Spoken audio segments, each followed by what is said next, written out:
Elon Musk just revealed a $6,000 Tesla motorhome. And it's blowing people's minds. It's solar-powered, fully electric, and built for living, working, and traveling on the go. But here's the twist. The Simpsons already showed us this. Remember that episode where Homer buys a giant RV thinking it's a spaceship? Bart throws a party inside. Lisa tries to turn it into a mobile school.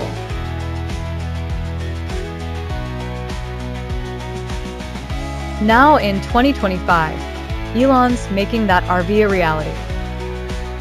Compact, high-tech, and ready to disrupt the home and travel industry.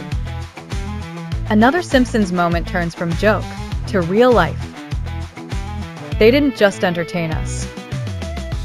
They warned us on wheels.